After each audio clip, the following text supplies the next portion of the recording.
सत्य वचन, अमर वचन, जीवित वचन, दिव्य वचन, सत्य वचन, अमर वचन, जीवित वचन। साई दा बामा बनी दा बामा बगरे सा निरे सा निरे सा निरे सा निरे सा। दिव्य वचन, सत्य वचन, अमर वचन, जीवित वचन, दिव्य वचन, दिव्य वचन।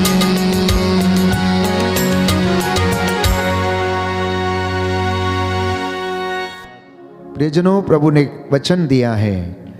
यूहन्ना का सुसमाचार अध्याय 12 पद संख्या 26। यदि कोई मेरी सेवा करना चाहता है तो वह मेरा अनुसरण करे। यदि कोई मेरी सेवा करना चाहता है तो वह मेरा अनुसरण करे। जहां मैं हूं वहीं मेरा सेवक भी होगा। जहां मैं हूं वहीं मेरा सेवक भी होगा। जो मेरी सेवा करेगा मेरा पिता उसको सम्मान प्रदान करेगा। जो मेरी सेवा करेगा, प्रभु यीशु कह रहे हैं कि मेरा पिता उसका सम्मान करेगा। एक सुंदर वचन आज प्रभु ने आप सबके लिए जो उसके भक्त हैं ये दिया है कि यदि तुम मेरा अनुसरण करना चाहते हो तो आत्मत्याग करो और मेरे पीछे हो लो। यदि कोई मेरी सेवा करना चाहता है तो वह मेरे पीछे आए, मेरा अनुसरण करे। प्रियजनों, आपकी चंगाई वहां है जहां परमेश्वर है। आपकी उन्नति वहां है जहां परमेश्वर रहता है। आपकी आशीष वहां है जहां ईश्वर है। आपकी सफलता वहां है जहां ईश्वर का वचन कार्य करता है। इसलिए प्रभु यीशु ने कहा कि जहां पर 2 या 3 मेरे नाम से एकत्र होते हैं, मैं उनके बीच में हाजिर रहता हूं।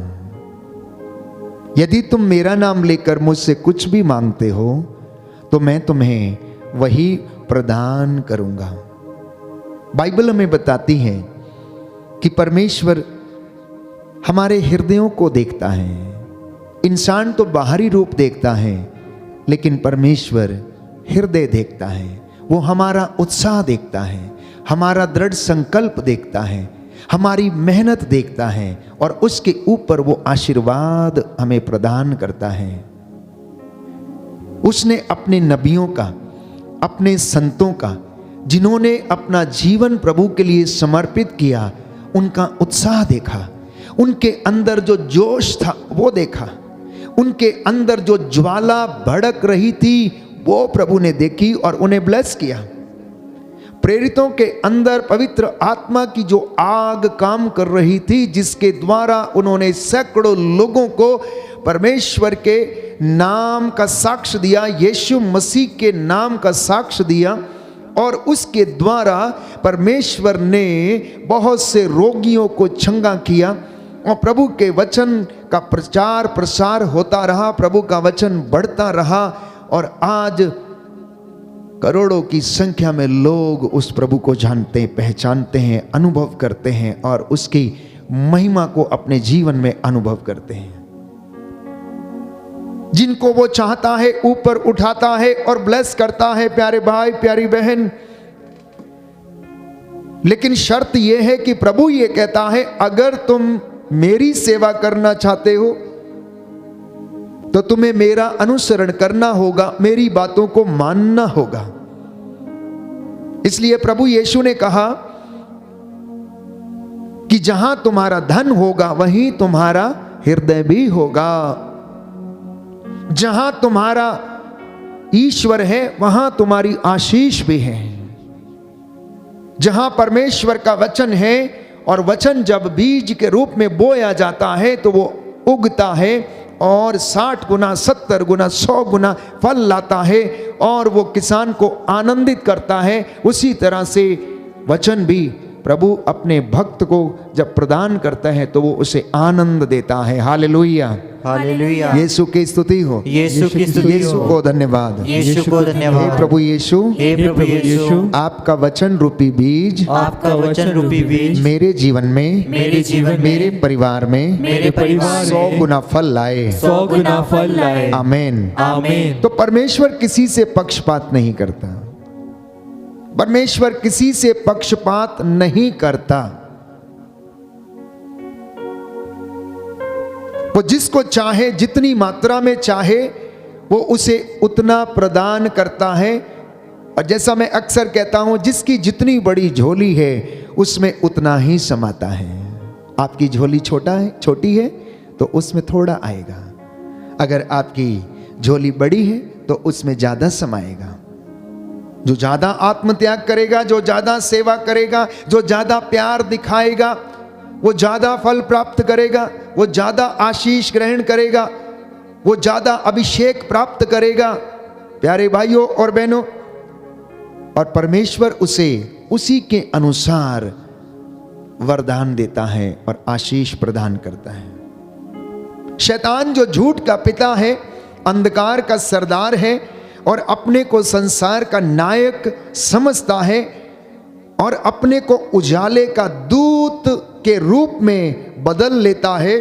स्त्री एवं पुरुषों को धोखा देता है, उन्हें ठोकरें खिलाता है, उन्हें पाप में गिराता है और खुद वो हंसता है जब इंसान, प्यारे भाइयों और बहनों, धक्के खाता है, पाप में गिरा रहता है और बुराइयों में पड़ा रहता है, उनसे ऊपर नहीं निकल पाता है, तो उसे बड़ा आनंद होता है। क्योंकि ये प्रभु के चुने हुए लोग, प्रभु की अपनी प्रजा क्या करती है? दुख सहन करती है और वह आनंद मनाता है। दुष्ट व्यक्ति को दूसरों को सताने से आनंद मिलता है। जानते हैं आप, जो व्यक्ति दुष्ट होता है उसे दूसरों को मारने, काटने और उसको चिढ़ाने, उसका घर जलाने, उसको क्या होता है, उसे इन सारी चीजों से आनंद मिलता है। क्योंकि ये शैतान का काम है, वो झूठ का पिता है, अपने आप को उजाले का दूत के रूप में प्रकट करता है। लेकिन परमेश्वर ऐसा नहीं चाहता।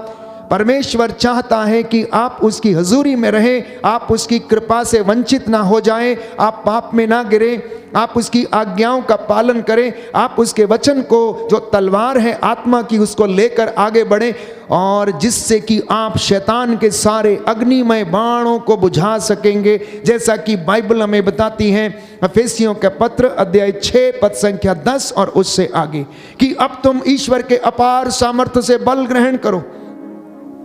अब तुम ईश्वर के अपार सामर्थ्य से बल ग्रहण करो, क्योंकि हमारी लड़ाई मनुष्यों से नहीं, हमारी लड़ाई आकाश के अंधकार शक्तियों से है, इस संसार के अधिपतियों से है। इसलिए तुम मुक्ति का टोप पहन लो, विश्वास की ढाल पहन लो और ईश्वर का वचन, आत्मा की तलवार, शांति, सुसमाचार, उत्साह के जूते पहनकर तुम आगे बढ़ो, जिससे कि तुम शैतान की धूर्तता का सामना कर सको, शैतान की धूर्तता का सामना कर सको।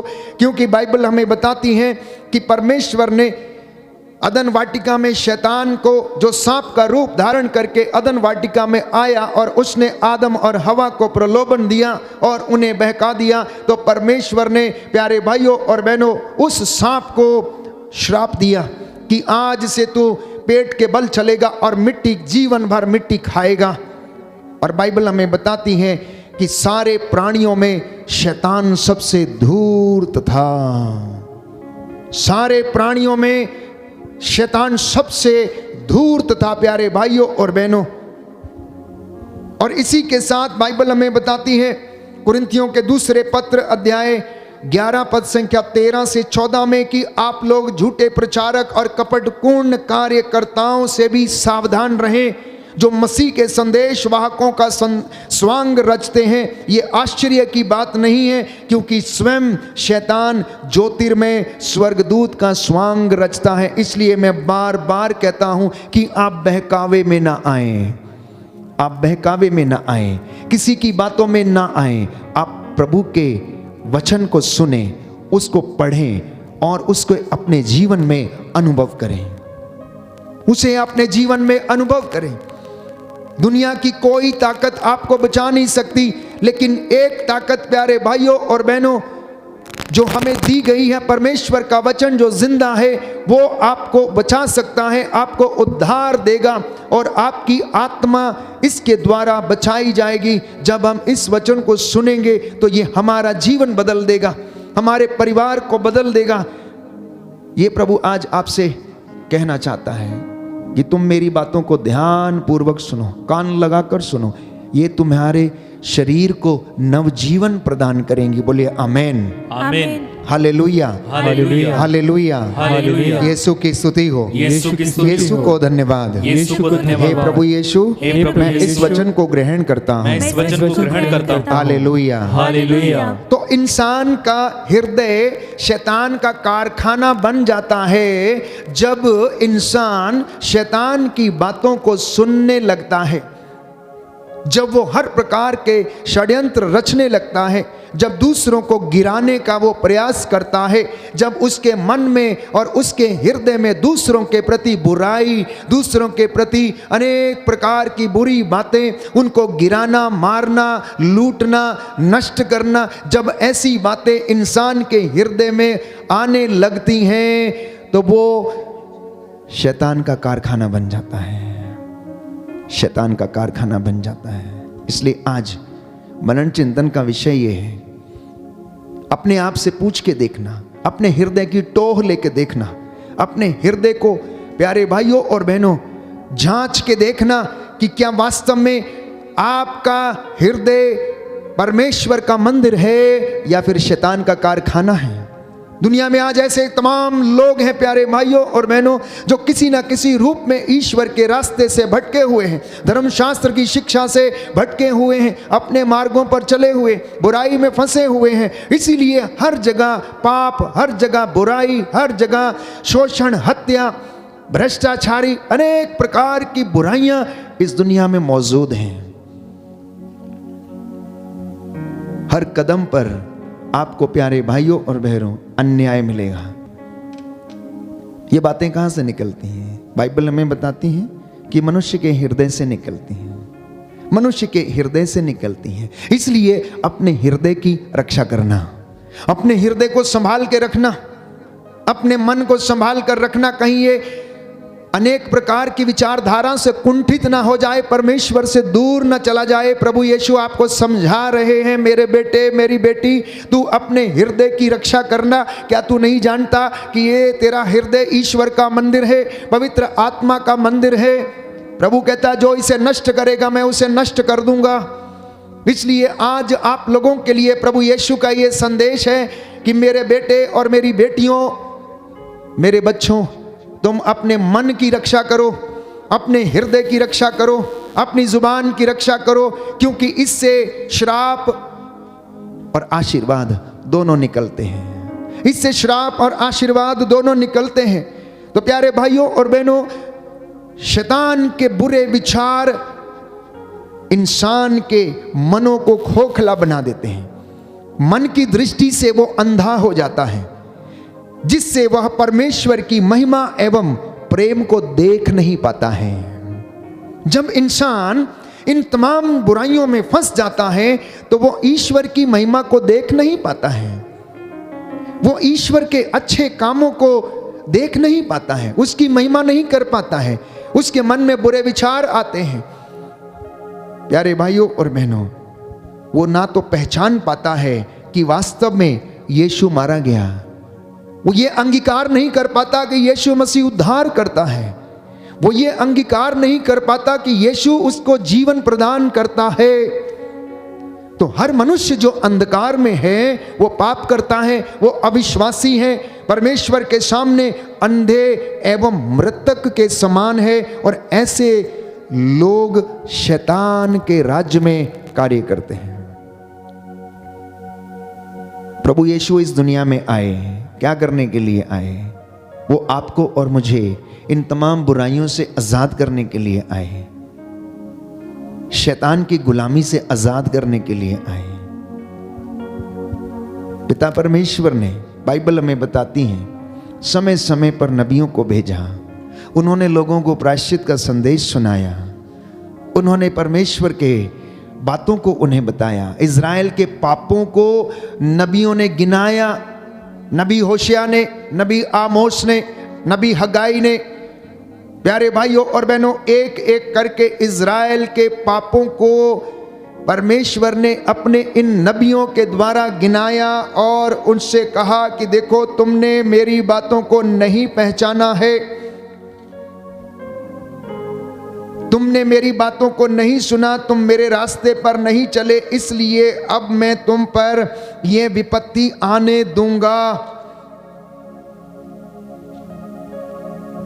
इजरायली समाज के विरुद्ध, प्यारे भाइयों और बहनों, 3 प्रवचन और 3 धिक्कार जिसे हम आमोस के ग्रंथ में पढ़ते हैं, ये ना केवल इजरायली लोगों के विरुद्ध थे, परंतु जितने भी लोग इस वचन को सुनते हैं, ये हमारे लिए भी उतने ही सार्थक हैं जितने कि इजरायली जनता के लिए उन दिनों में थे। तो प्रभु कहता है कि उनको सदाचार करना नहीं आता, वे तो अपने गढ़ों में हिंसा और हराम की कमाई जमा करते हैं। कहता है, मैंने तुम्हारे नगरों में अकाल भेजा और तुम्हारे सब कस्बों में तुमको मैंने भूखा छोड़ा था, फिर भी तुम मेरे पास नहीं लौटे। गेहूं अंकुरित हुआ ही था कि मैंने वर्षा बंद कर दी थी। मैंने एक नगर पर पानी बरसाया और दूसरे को उससे अछूता रखा। एक खेत पर वर्षा की और दूसरे को वर्षा ना मिलने के कारण सूखने दिया। 2-3 नगरों के लोग पीने के पानी की खोज में पड़ोस के नगरों में घूमते थे, किंतु प्यासे ही रह गए, फिर भी तुम लोग मेरे पास नहीं लौटे। ये इंसान की गति क्या दुर्गति है, प्यारे भाइयों और बहनों। और परमेश्वर आज हमें फिर से याद दिलाना चाहता है कि इतनी विपत्ति, इतने कष्ट के बावजूद भी तुम मेरे पास नहीं लौटते। तुम इन परेशानियों में, तुम्हारा जीवन परेशानियों में गुजरता है, लेकिन तुम मेरे पास नहीं लौटते हो। कहता है, मैंने तुम पर मिस्र की महामारी भेजी, मैंने तुम्हारे नवयुवकों को तलवार के घाट उतरवा दिया, तुम्हारे घोड़े लुट गए, तुम्हारी छावनी में मृतकों के पड़े रहने से सड़ांध तुम्हारी नाकों में भर गई, फिर भी तुम मेरे पास नहीं लौटे। जिस प्रकार ईश्वर ने सोदोम और गोमोरा का सर्वनाश किया था, उसी प्रकार मैंने तुम पर भी विपत्ति भेजी है। तुम आग में से निकाली हुई लुआठी के जैसे बन गए थे, लेकिन तुम फिर भी मेरे पास नहीं लौटे। इसलिए हमने एक सुंदर गीत गाया था कि प्रभु हमें बुला रहा है, यीशु बुला रहा है। एक एक का नाम लेकर, आपका नाम लेकर, आपके परिवारों में आपके बच्चों का नाम लेकर प्रभु आपको बुला रहे हैं, प्यारे भाइयों और बहनों, की लौट आ मेरे बेटे, लौट आ, मैं तुझ पर दया करूंगा, मैं तुझे उन्नति प्रदान करूंगा।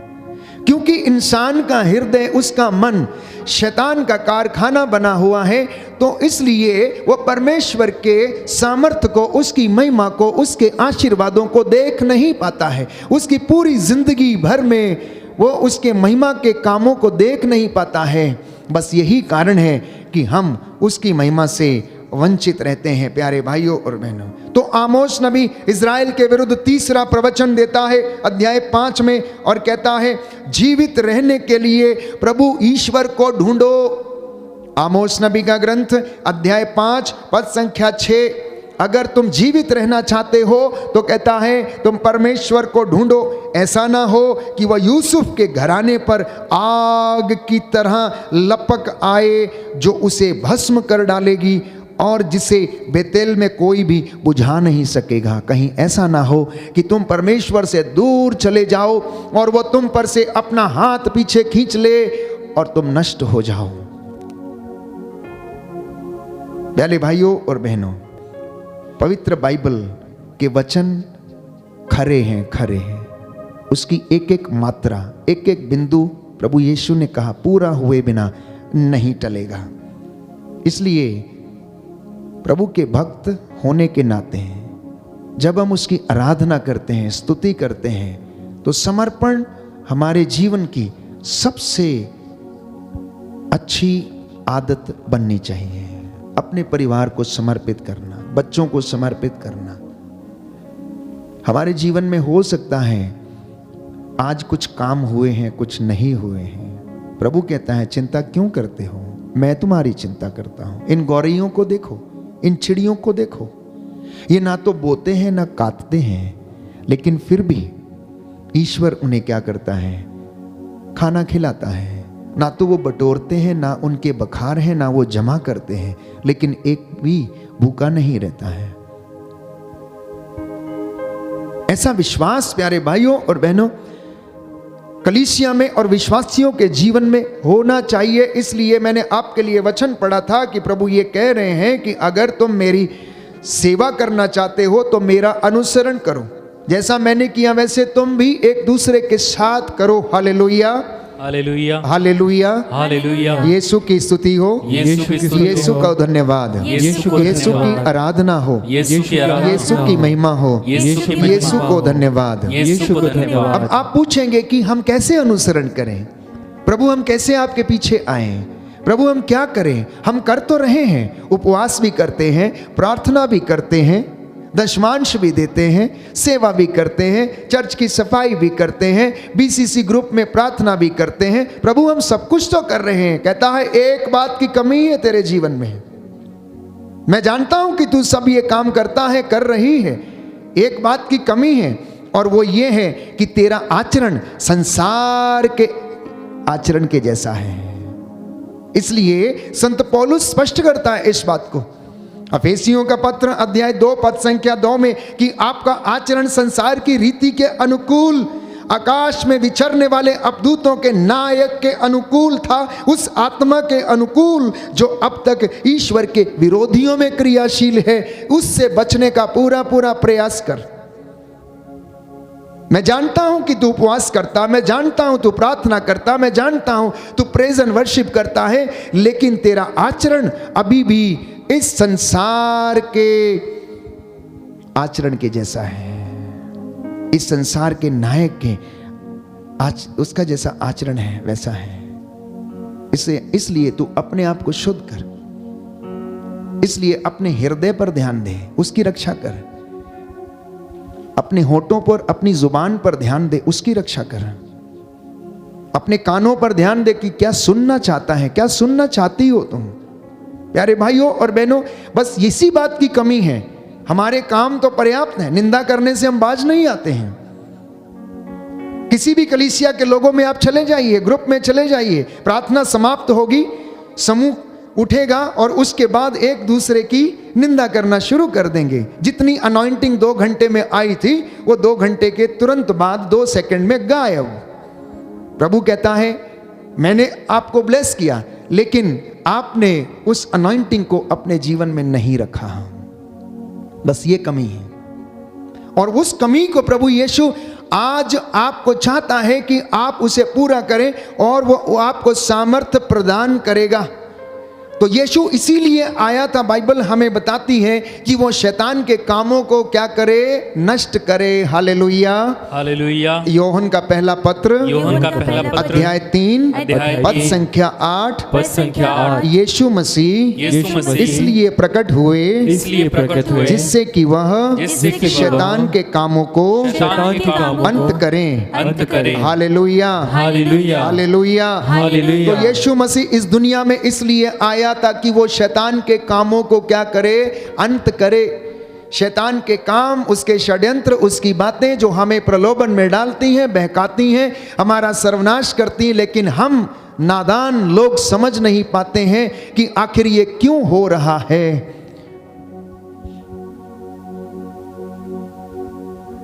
इसीलिए हमारा जीवन नष्ट होने लगता है, हमारे जीवन में कष्ट आने लगते हैं। तो बाइबल हमें बताती है कि आप लोग परमेश्वर के अधीन हो जाओ।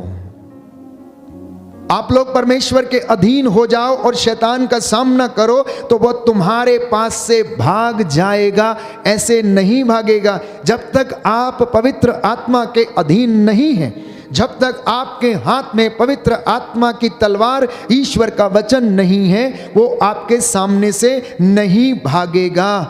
परमेश्वर के निकट आओ और वह तुम्हारे निकट आएगा और वह तुम्हें बचाएगा। शांति का परमेश्वर, बाइबल कहती है, शीघ्र ही शैतान को तुम्हारे पैरों के नीचे कुचल देगा। यह परमेश्वर का वादा है, यह परमेश्वर का वादा है। लेकिन हमारे हृदय के कारखाने में तो काम ही बड़े अजीबोगरीब होते हैं और इसलिए हम अपनी ही दुनिया में रहते हैं।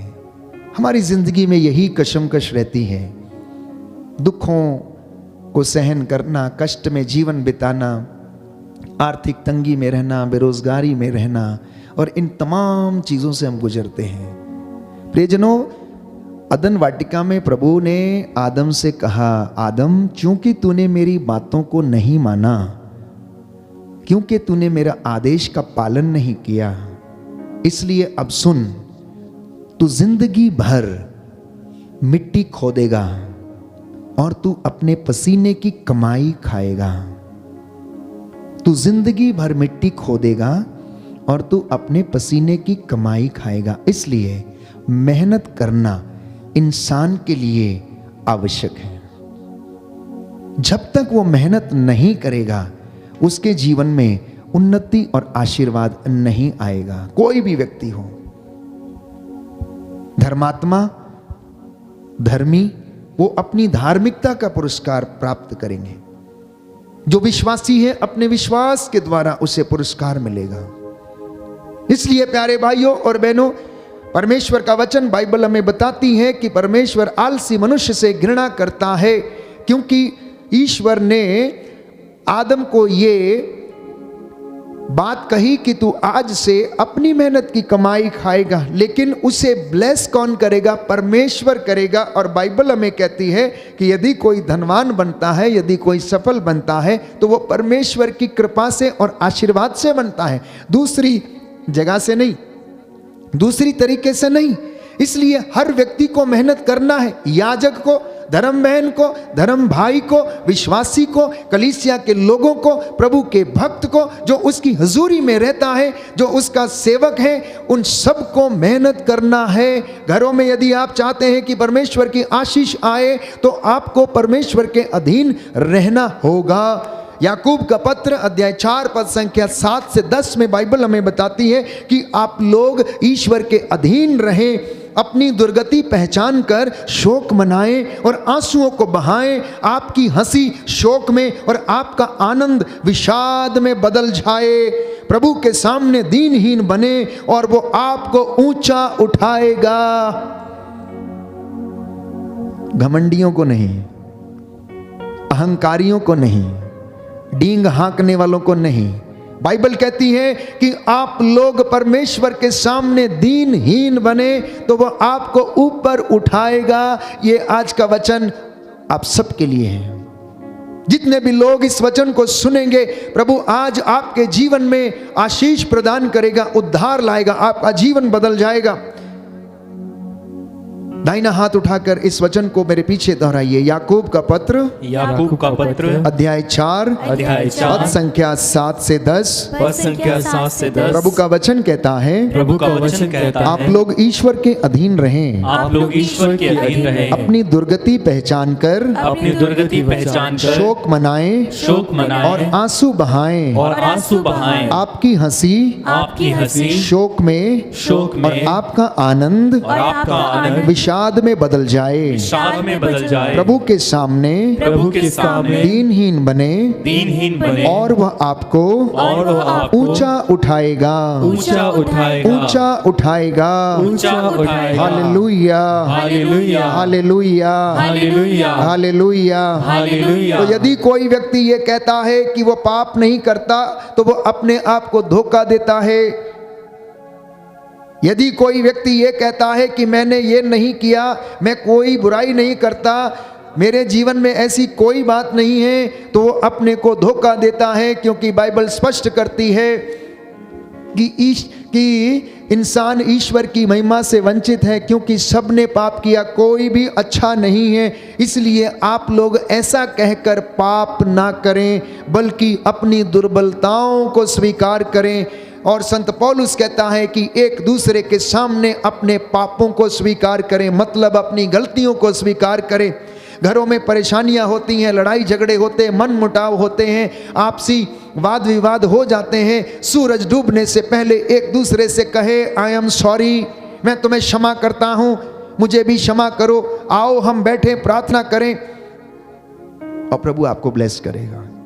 क्योंकि आपकी आशीष, मैंने कहा, वहां है जहां परमेश्वर है, और परमेश्वर वहां है जहां पर 2 या 3 उसके नाम से एकत्र होते हैं। परमेश्वर वहां है जिस घर में प्रेम है, परमेश्वर वहां है जिस पति पत्नी के बीच में आपसी सामंजस्य है, आपसी प्रेम है, परमेश्वर वहां रहता है। बाइबल स्पष्ट करती यूहन्ना के पहले पत्र में कि जहां पर प्रेम नहीं है वहां पर ईश्वर नहीं है, क्योंकि ईश्वर प्रेम है, ईश्वर सत्य है, और जहां पर सत्य नहीं है परमेश्वर वहां पर नहीं है। इसलिए बाइबल स्पष्ट करती है इस बात को भी कि इस दुनिया में कोई भी न्याय के साथ कोर्ट कचहरियों के केसेस को नहीं लड़ता, सब अन्याय के साथ ऐसा करते हैं।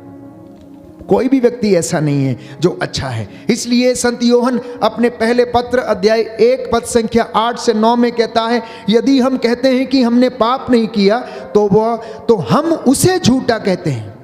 यदि कोई व्यक्ति ये कहता है कि हम में बुराई नहीं, हम गलती नहीं करते हैं, तो वो परमेश्वर को झूठा साबित करता है और हम में उसका सत्य नहीं है। और यदि हम अपने पाप और दुर्बलताओं को स्वीकार करते हैं तो हमें हर अधर्म से वो शुद्ध करता है। यदि हम अपनी कमजोरियों को स्वीकार कर लेते हैं तो वह हमें हर अधर्म से शुद्ध करता है। और यदि हम ज्योति में चलते हैं जिस तरह वो स्वयं ज्योति है, तो हम एक दूसरे के जीवन के सहभागी बन जाते हैं। यूहन्ना का पहला पत्र अध्याय 1 पद संख्या 7, first book of saint John, first letter of saint John chapter 1 verse 7, यदि हम ज्योति में चलते हैं जिस तरह वह स्वयं ज्योति है, तो हम एक दूसरे के जीवन के सहभागी हैं। और उसके पुत्र ईसा का रक्त हमें हर पाप से शुद्ध कर देता है। बोलिए आमेन, आमेन, हालेलुया, हालेलुया। हे प्रभु यीशु, हे प्रभु यीशु, इन वचनों को मैं स्वीकार करता हूँ, मैं स्वीकार करता हूँ, अंगीकार करता हूँ, अंगीकार करता हूँ। Hallelujah, hallelujah. प्यारे भाइयों और बहनों, मसीह हमारा छुटकारा है, मसीह हमारी चंगाई है, मसीह हमारा उद्धार करता है। इसलिए आप लोग एक दूसरे के सामने अपने आप को स्वीकार करें। प्रभु सब गुप्त बातों को देखता है, वो हृदय की थाह लेता है, वो हमारे हृदय को देखता है। इंसान बाहरी रूप देखता है, परंतु बाइबल हमें बताती है, सामुएल का पहला ग्रंथ अध्याय 16 पद संख्या 7 में, कि परमेश्वर हृदय देखता है, वो छिपे विचारों को समझता है और जांचता है। यिर्मयाह नबी का ग्रंथ अध्याय 17 पद संख्या 10, बुक ऑफ जरमाया चैप्टर 17 वर्स 10, कि प्रभु छिपे विचारों को समझता और जांचता है। प्रभु छुपे रहस्यों को, विचारों को समझता और जांचता है। इसलिए प्यारे भाइयों और बहनों, बाइबल हमें बताती है, दूसरा इतिहास ग्रंथ अध्याय 16 पद संख्या 9, second book of Chronicles chapter 16 verse 9, परमेश्वर की दृष्टि सारी पृथ्वी पर फिरती रहती है। परमेश्वर की दृष्टि सारी पृथ्वी पर क्या रहती है? फिरती रहती है, घूमती रहती है। वो सबको देखता है, वो सबको देखता है। आइए हम प्रार्थना करें, प्रभु का धन्यवाद करें आज के वचन के लिए, आज की शिक्षा के लिए। प्रभु चाहता है कि वो हमें ब्लेस करे। हमारी आशीष वहाँ है जहाँ, प्यारे भाइयों और बहनों, हमारा परमेश्वर है। उसके ऊपर अपना भार छोड़ दीजिए, आज की चिंताएं उस पर छोड़ दीजिए। स्तोत्रकार कहता है, भजन संहिता 55 साम नंबर 55, तुम प्रभु पर अपना भार छोड़ दो और वह तुम्हें संभालेगा। बोलिए आमेन, आमेन। Hallelujah, hallelujah. स्तोत्रकार कहता है स्तोत्रकार कहता तुम है, प्रभु पर अपना भार छोड़ दो तुम प्रभु पर अपना भार छोड़ और दो वह तुमको संभालेगा। और वह तुमको संभालेगा। अपना जीवन प्रभु को अर्पित करो, अपना जीवन प्रभु को अर्पित करो, उस पर भरोसा रखो उस पर भरोसा और रखो, वह तुम्हारी रक्षा करेगा। और वह तुम्हारी रक्षा करेगा। Hallelujah, hallelujah. Hallelujah, hallelujah. Hallelujah. Hallelujah. प्रियजनों, विश्वासी का जीवन कष्ट में जरूर हो सकता है, लेकिन आशीष से कभी वो वंचित नहीं रहेगा। ये आज का प्रभु का वादा है कि मैं अपने बच्चों को ब्लेस करूं।